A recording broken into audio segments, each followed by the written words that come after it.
নমস্কার, আমি কাকলির রান্নাঘরে আপনারা সবাই স্বাগতম। আশা করি সবাই ভালো আছেন, সুস্থ আছেন। আজকে আমি আপনার লিগা আরেকটা নতুন রেসিপি লইয়া হাজির হয়েছি। আজকে রান্না করবো বাঁশকুড়ুল দিয়া মাংস।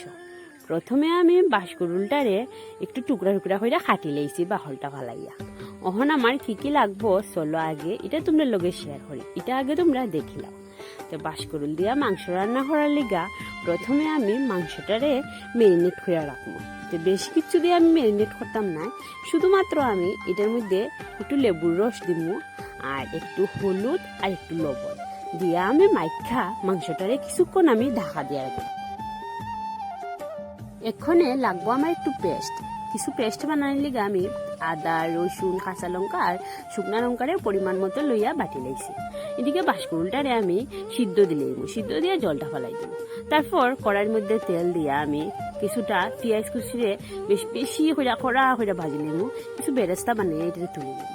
এরপরে ওই কড়াইয়ের মধ্যেই আমি দিলেমু তেজপাতা আর কিছু গোটা জিরা আর গোটা ধনিয়া পুরনো দিয়ে এটি ভাজা হয়ে গেলে পরে আগে যে আমি পেস্ট বানিয়ে রাখছিলাম পেস্টটা দিলেমু, তারপরে দিলেমু টমেটো কুচি, তারপরে আমি দিলেমু গুঁড়া মশলার মধ্যে দিছি জিরা গুঁড়া, ধনিয়া গুঁড়া, লঙ্কার গুঁড়া, হলুদ গুঁড়া দিয়া আমি খুব ভালো করে মশলাটাকে কষাইয়া আগে যে মেরিনেট করে রাখছিলাম মাংসটা, দেখো মাংসটার থেকে জল বেরিয়েছে, জলটা আমি দিতাম না, উপরের থেকে মাংসটারে আমি দিয়া এটারে খুব ভালো করে কষাইব।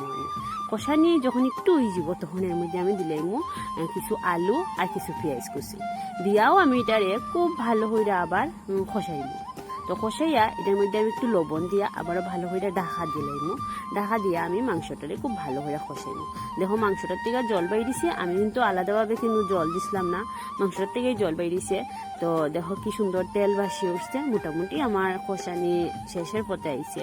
ওখানে আমি সিদ্ধ হয়ে রাখছিলাম যে বাঁশকুড়ুলটা আমি এটার মধ্যে দিলাম, দিয়ে আমি আবারও খুব ভালো করে এটারে কষাইব, আরও কিছুক্ষণ এটারে ভাজাভাজি হয়ে গেলে পরে আমার এখন আইব জল দেওয়ার পালা। তো জল দিয়ে জলটা আমি দিয়েছিলাম একটু গরম জলটা যখন ফুটিয়ে উঠছিল গরম জল আমি এটার মধ্যে দিলাইছি, দিয়া মোটামুটি আমার জাল হয়ে গেছে। তো একটু যে সময় জাল উঠে দিব আমি একটু নাড়াছাড়া দিব যাতে নিচে না লাগে। তারপরে আগে যে আমি বেরেস্তা বাজিয়ে রাখছিলাম, পেঁয়াজ বাজিয়ে রাখছিলাম, ওই পেঁয়াজ ভাজাটা আমি এর মধ্যে দিলাম, দিয়া আরও কিছুক্ষণ আমি এটারে জাল দিয়া লাস্টে আমি গরম মশলাটা দিয়া লামাই দেবো। তো ঘরে তোমরা এইভাবে অবশ্যই মাংস একবার রান্না করে খাইয়া দেখো, একটু অন্যরকম স্বাদ লাগে খাইতে আর খুবই ভালো লাগে।